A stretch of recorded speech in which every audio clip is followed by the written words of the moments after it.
So it has been about a few months or so since I last posted. I've been meaning to post more on YouTube. I just guess haven't gotten around to it. But I started thinking recently, Spider-Man 3 No Way Home comes out here soon, and I'm sure I'm going to want to talk about it a lot after I see it, and I thought maybe I'll make a video, share my thoughts, maybe give like a little bit of review on it. So here it is for Spider-Man No Way Home.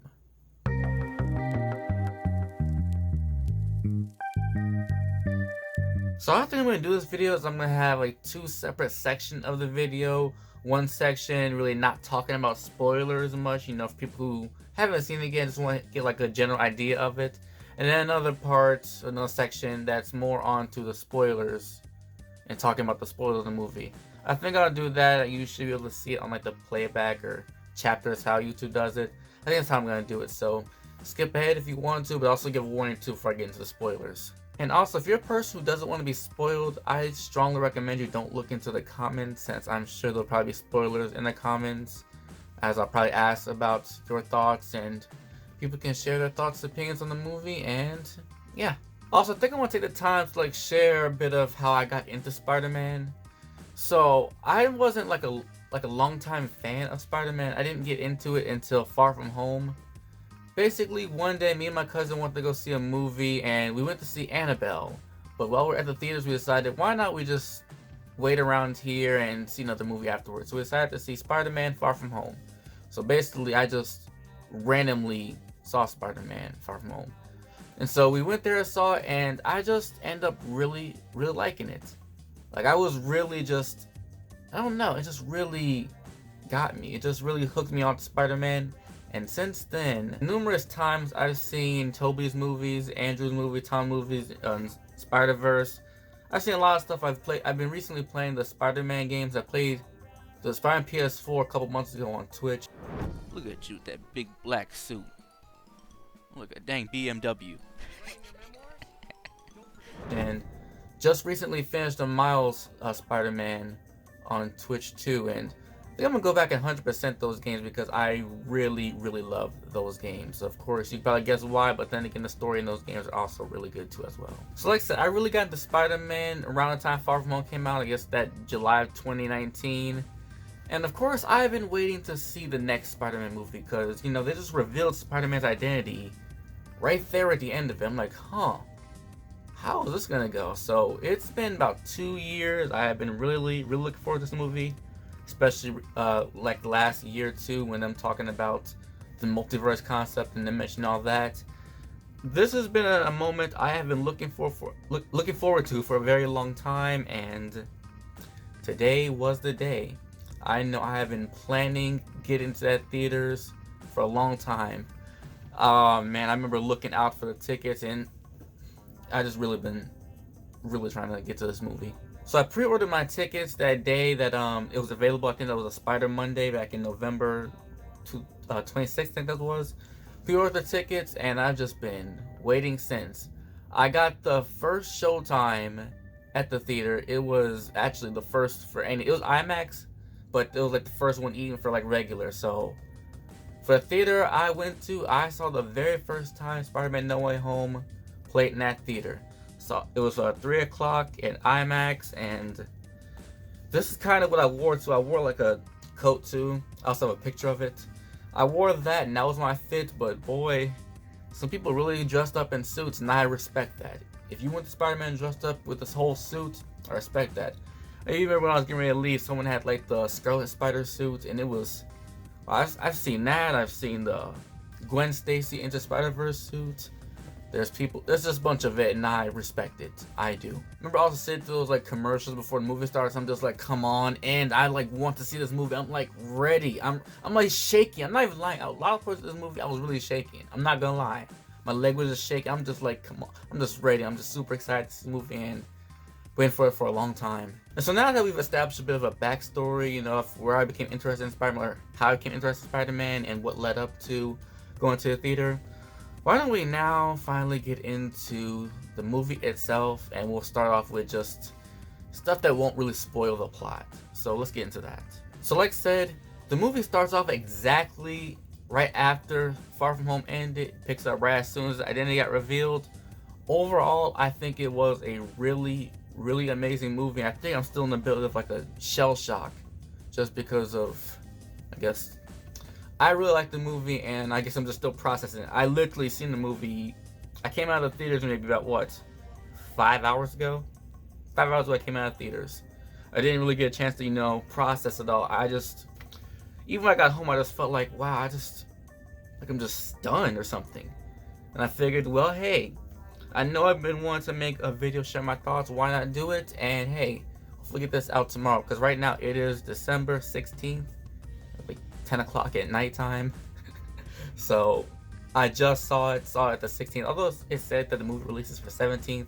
I guess my theaters had like an early access. I'm not sure how it works, but also, since I do know that most of my audience is Filipino due to that Filipino video I made a while back of eating lumpia, there is some Filipino references in this movie.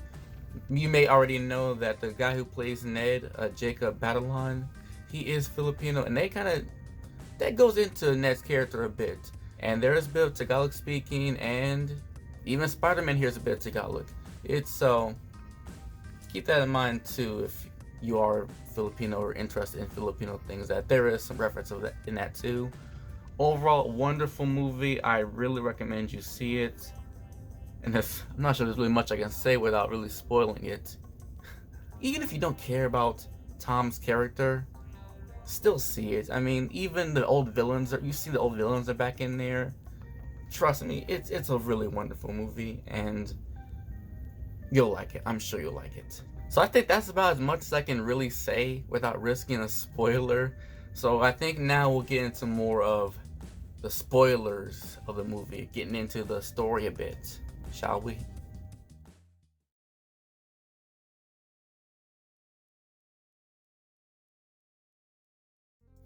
Alright, so let me go ahead and show you my thoughts about the plot of this movie and how I feel about it. So like I said, the movie does pick off right after where Far From Home ended, which I do like because that was such a huge cliffhanger, and the way they pick it off exactly where it ended and even show a little bit of a preview, although we probably all know what happened.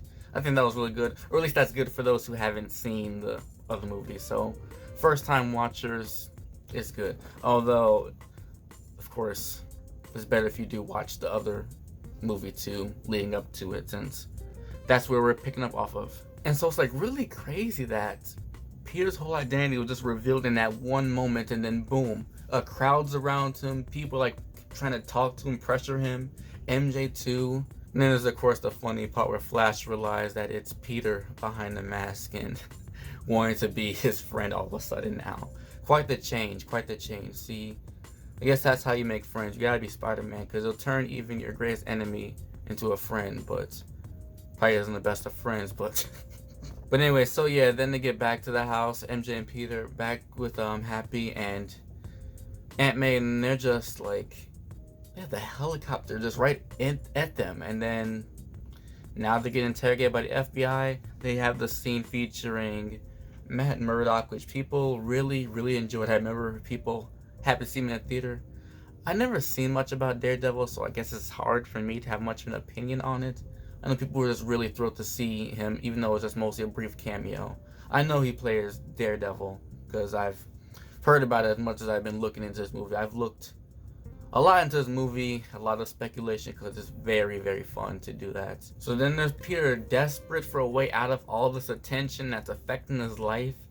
Can't get into the same schools with his friends because of their connection with him. He turns to Doctor Strange because maybe he can help them.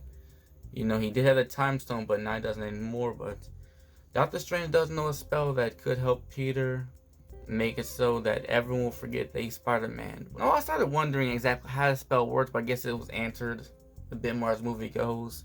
Like, is it only that they forget that he's Spider-Man, or do they like completely forget everything about Peter as well?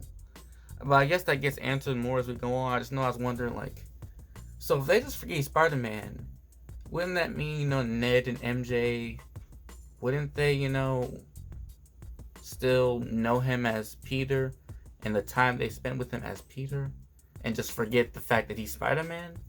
But I guess it actually means that they don't know who he is at all, and that's a rough choice. That's a hard choice for a person. And of course, Peter isn't really ready to make that sacrifice. You know, that shouldn't be very surprising to us. I mean, he just got his girlfriend MJ. He just had this. He's with this. He has his friend Ned. He doesn't want to lose that. He tries talking Doctor Strange while he's doing a spell, and that leads to some problems right there. That leads to some big problems.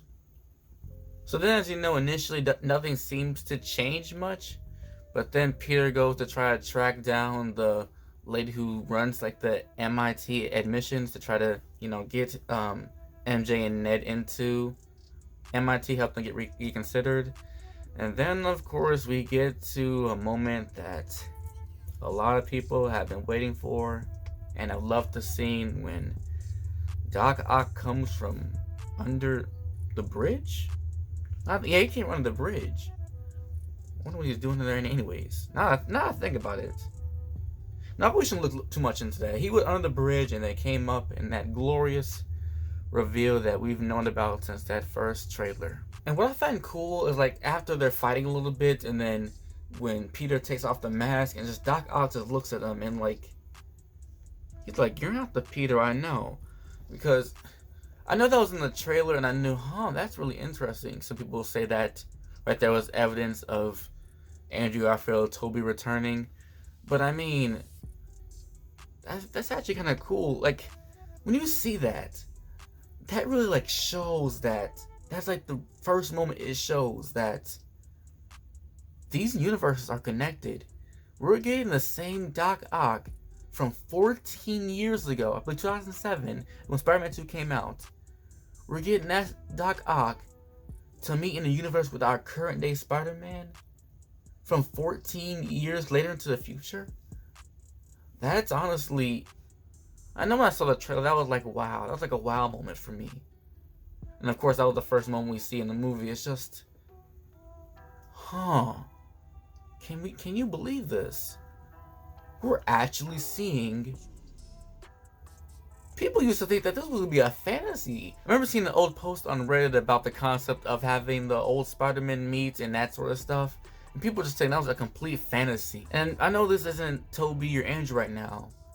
This is still a character from a movie 14 years ago. He's still in this villain state. We're seeing the same Doc we saw shortly before he died in Spider-Man 2. And that's honestly, even though I don't recall seeing the movie back in 2007 or much before that, it's still just a crazy concept to think about. And so we also get that peek too of Green Goblin, which I thought was, that was pretty cool. That's that laugh and that classic pumpkin bomb going, and then a little reveal of him coming out of the smoke. It was cool, but that right there was a brief moment before they end up capturing Doc Ock, though. So then they take him back, and we get to see Lizard, who I do kind of like. What do you guys think? Do you guys like Lizard's design more? It seems like it's a bit more. I feel like there's a bit of a difference into it. Something about it is different. Tell me also what you think about all the characters' designs. Doc Ock, he still looks pretty same. And I wonder, like, how much really did they use for, like, the de-ager or whatever for Doc Ock? Because if I didn't know any better, they probably could have fooled me. They probably could have fooled me and made me think that. I mean, for all I know, he might have actually just looked like that, and I'm just maybe just calling him too old or something. I don't mean like that, Alfred. I don't mean like that. And so now after getting Doc Ock, Doctor Strange tells him, go out and get the rest of them. And he says Scooby doing it, but I mean, that's more like Pokemon collecting, you know, just to pop the thing and put him in a cage, you know. I never really seen much Pokemon, or it's been many years, but I'm gonna guess that's something how Pokemon's like, you know, just a speculation, you know, just a guess. Just a guess. So Peter then gets help with MJ and Ned, and then they're going out to find the other one. And then we get to see a bit of Peter's inside-out suit, since Doc Ock took his nanotechnology and he thought it was pretty fascinating. I mean, that is pretty cool, having a Doc Ock see a bit of Tony Stark's technology right there. That's pretty cool. And then as Peter's walking through that, like, dark forest field wherever he's going through, we get to see Electro again. I notice also how he had like a little bit of a blue at first, and then as I guess he gets the energy, I forget exactly how he exactly did that, then poof, back into his more human shape, which is a bit more different than we last saw him. Even Dr. Connors point that out later. You know, like how he used to have the comb over and the mustache, and a bit more different look than the new look we see now with the fade, the goatee. It's Electro must have done something to himself. Maybe that electricity, you know, it popped up, you know, a bit of the, as the youngins say these days, the swagger. You know what I mean? That's probably what helped him. The electricity. You know, it's fire, as the kid. And then we also see the return of Flint Marko. Also, I think it's really cool that they got. Honestly, the fact that they got every single original character is absolutely really cool to me. I mean, I guess I know it was said that it was the same actor for Flint Marko, although I wasn't sure what to trust anymore. But when it really showed his face and you can tell that it's him, it was like, wow, they really got the official ones for everybody. The official Electro, Doc Ock, Goblin, Lizard. It was honestly, that was like really cool that they got the originals back in. It's not like they're supposed to be like for some alternate universe that like wasn't part of Tobey, where they come from some different storyline than what we've seen them from. It's no, they came from the actual old movies themselves. Back when the original Tobey trilogy and the couple Andrew movies, it's honestly that was just really cool. They get captured and then we end up seeing a bit of a scene. I kind of ran to the bathroom between these 2 points because I had to pee really badly. Next time, take my advice. When you're about to see a movie and you did drink some water on the way there, don't also drink a large pop, because I had to pee really bad and I went to go pee, and then minutes later I had to go pee bad really again, but I just held it. Although it wasn't that bad. That wasn't that bad. I was able to hold it, but I could feel it. That soda and water went right through me, and I think I learned my lesson. But anyways, I got back in time enough to see that Green Goblin and Aunt May were together at Feast. That was cool that we see a bit of Aunt May at Feast. Although I believe there's a little bit of that too in Far From Home, like a bit in the beginning when Aunt May is like introducing Spider-Man. We see that Aunt May is trying to help Green Goblin. He seems to not be in his. I'm just really wondering about actually. So that mean, as we see later on, he's been scheming this whole time, similar to how he tried to finesse Tobey at the end of Spider-Man, like don't hurt me because it's the Goblin, not me, and then tried to sneak the glider after him. Like that's sneaky right there. That is really sneaky. And boy, he portrayed himself as just a guy who was confused and needed help, and that struck a bit of compassion out of Peter, because he finds out that they die fighting Spider-Man, and that's the fate. Peter's not ready to have them just die after seeing them like that. Like, he could help them. But as we say later on, it goes pretty sour. He goes to extreme lengths to fight Doctor Strange in order to try to help these guys, and that fight sequence was really interesting, and I guess technically Peter did beat him in that fight. This just means I feel like that's kind of, you know, big. I mean, Doctor Strange is a pretty powerful guy. I mean, maybe some of you guys may think that Doctor Strange he has a time stone, he can like look into the future. So what you guys think about that, because technically Peter did win that fight and left him in the Grand Canyon for a very long time. That's rough. That sucks too. That sucks, but hey, probably nice view for 12 hours, although he's hanging above. I mean, me personally, I wouldn't like being around the heights, but, you know, I guess Doctor Strange, you know, with the way he floats around and all that sort of stuff, maybe he's used to it. I guess he's just better at heights than me, which is very fair enough, because not a big fan of heights, not a big fan. And then there's the part where Peter saves Doc Ock from having his arms control him and the way it connects to his brain. We get to that part, and it's pretty cool to see the more peaceful Doc Ock again. The more, you know, before he went crazy with the arms and listened to his arms. That was cool too, but he was the only one who could be saved, because then Green Goblin turns Goblin on him. And this This is where the story gets a bit more crazier and interesting. Green Goblin turns bad, then there's Electro too, who's been kind of wanting to try to get that power. He has like that thirst for power that's making him want to do bad things, like take that arc reactor to get that strong electricity. And then everything goes bad. They're all ready to turn on Spider-Man. Well, not all of them, of course. Doc Ock wants to help, but you got Electro going power hungry, Flint who just wants to get home and doesn't really care about anything, Lizard who's been locked in that truck, and there's Goblin who's just like evil. Just I'm not sure how to really say evil. And that evilness ends up leading to the death of Aunt May. So let me share some of my thoughts about the death of Aunt May, why don't we? So honestly, here's what I think.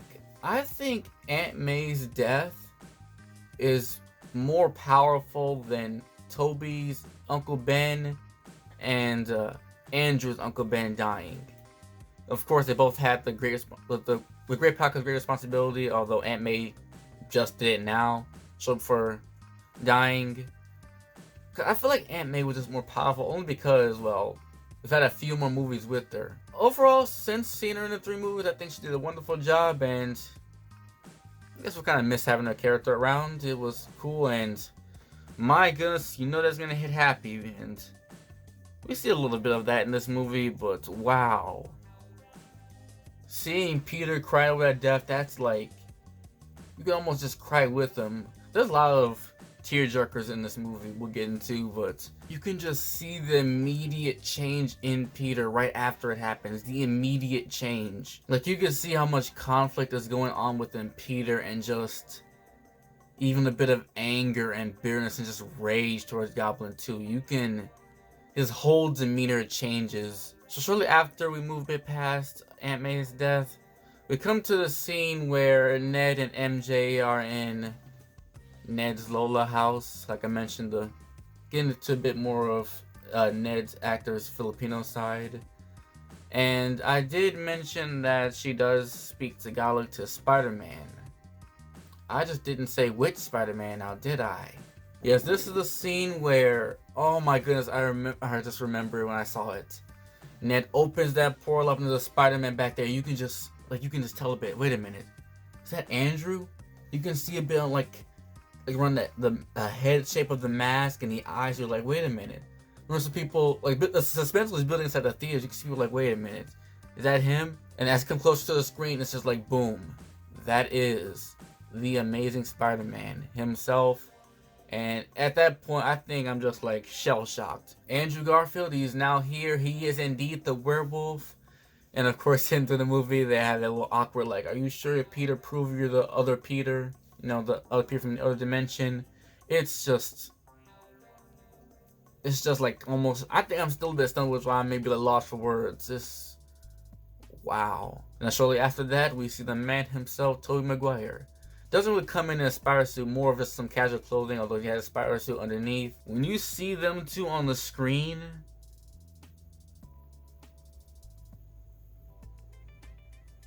it's something else, honestly. It's just, the leaks were true, the speculation that we've had about them being in there, all the hype, it lived up to it. And my goodness, it was wonderful. It was absolutely wonderful. And then when these two Spider-Men meet the other Tom Holland Spider-Man, it's a lot more serious, and I kind of like that. You would think probably they would do more of a humorous introduction to the 3 Spider-Men, but they did a lot more serious. Like, Peter could already guess there was some other Spider-Man out there, he just didn't really see them, but they're seeing him shortly after the death of Aunt May, and both of these Peters, they can really, really relate to that because they all have very similar stories. For Tobey, they mentioned his Uncle Ben died, but for Andrew, they mentioned more about Gwen, and Gwen was definitely a big death for that series, even greater than Uncle Ben, although for Spider-Man's character, up for debate, but movie-wise, Gwen's death, that was very, very tragic. Very.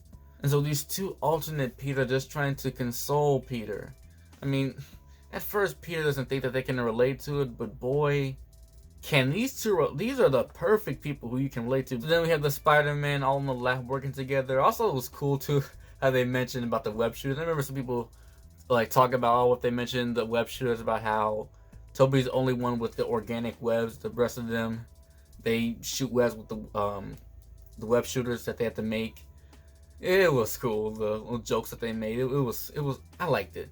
I did. I really enjoyed the interaction between all three Spider-Men. It was very cool how they had him come in after a very tragic moment for Peter and really help him a bit through it, because who better to have help you than alternate versions of yourself who's been through it. So then these Spider-Men come up with the plan that they'll try to help these villains get back to their normal state, although Goblin already encouraged them to forget their normal state and consider themselves like gods, but they're gonna try to use force to get them back to their regular states. And I noticed too that as the movie goes on, it's crazy how many of those like leaks that we've seen over like before the movie came out, they were accurate. I mean, the one scene showing Goblin's face, Electro, I mean, even that a scene where like Andrew's holding that bar, I mean, these things are down to they are literally leaks. And I'm just wondering, who in the world got fired and blackballed for that? Because if they got caught, that's GG for their career. And then we get to the glorious final fight too, and you know how when people mention the trailer, I think was it Brazil, another country, with the trailer where when Spider-Man, when it was just Tom jumping towards the Sam, Electro, and Lizard, about how Lizard's head basically went like that. Yep, that was indeed, I believe, Andrew that kicked him right in his head. And I remember thinking that was kind of funny too, about how that actually was him. People caught on to that.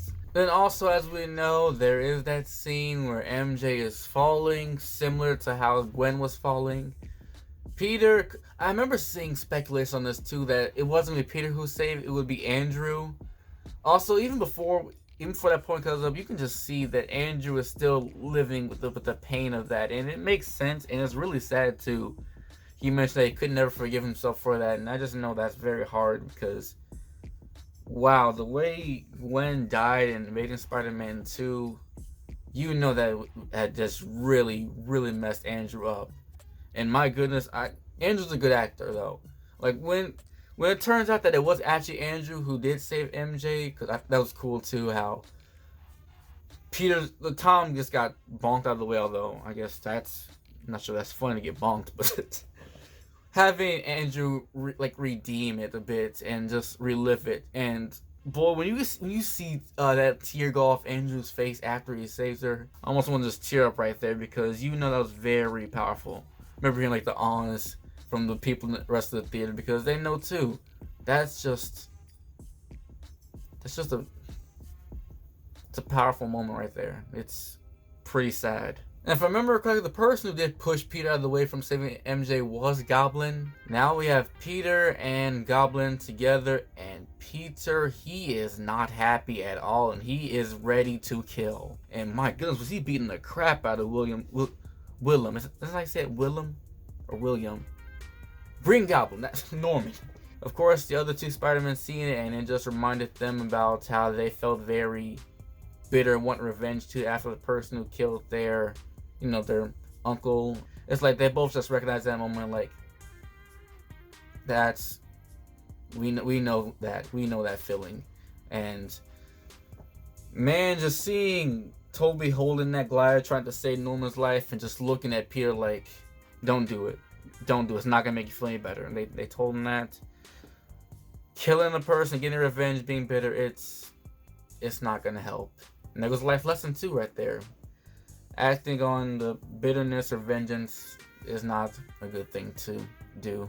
And so then after that, Tom, he gets the thing from Andrew, and they bring Norman back to normal, and he's just like, what has he done? Because he also just shanked Tobey. which of course made people like, they don't want Tobey to die, although we're probably not gonna see any more of Tobey or Andrew, I'm gonna guess. Unless people really want to see like Spider-Man 4 of Tobey series, or they made Spider-Man 3, but I don't know if those are really gonna happen. But hey, no one really thought this movie was gonna happen, so it's possible. It's just I don't know. But yeah, Tobey was alright though. He even said he's been stabbed before, which makes sense, and he's got the superpowers. He's fine. And so Peter decides to make a very, very hard choice, because now the other stuff, because they had to contain the rest of the spell, because it was gonna get out of hand, and of course Goblin then blew it up. So now the spell's continuing, and it's about to bring through everyone from many alternate universes who know who Spider-Man is, and Peter has to make the choice of making everyone forget that he's Spider-Man to save the world. And it's just like, oh, I remember seeing that scene too, like him with the paper ready to tell MJ, and I'm just like, is he gonna do it? And he doesn't do it. And I'm just like, wow. So that means that Ned and MJ are no longer associated with Peter. If I remember correctly, from what I heard about the comics, is that Peter and MJ have a very off and on relationship, into, I guess that's also where the other of Peter's love interests come in, I guess in between those moments, but MJ being his main love. I think that's sort of going to happen. I mean, I guess this would be the off Peter, their on-off relationship. Maybe they'll, why do I keep rubbing my nose? I'm sorry. But maybe they'll introduce another character. Isn't Black Cat a love interest? I know she's a Spider-Man character. Maybe they'll do something with that, because now we have Peter with no one. They even have him making his own suit now, tailoring that suit, and he's in his own apartment. He has no one. Peter straight up has no one. And I know I've heard that I think it's Amy Pascal, that's her name, one of the people who worked on the Spider-Man movies. Why do I keep rubbing my nose? Like, I don't know what it is. I feel like there's something in my nose. I don't know if I need to blow it. Here.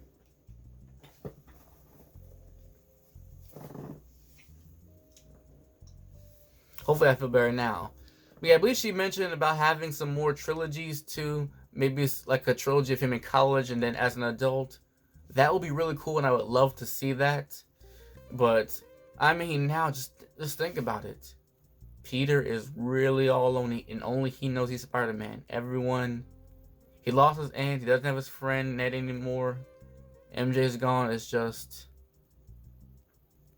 I'm really curious. And of course, we get into the mid-credit scene, and where we see Venom. He gets sent back, but we see that there is a bit of symbiote left, and honestly, I think that now would be a really good time to have Peter get that symbiote, because he's going through a really hard time. He has no one else.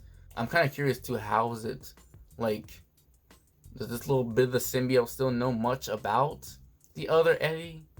And also, remember in Venom 2 where Venom ate Carnage? I wonder, could there still be some Carnage left in that little amount of Venom that we see in the mid-credits that could lead to some other crazy stuff, like another Carnage with Peter? That's, of course, all speculation stuff. I'm still rubbing my nose.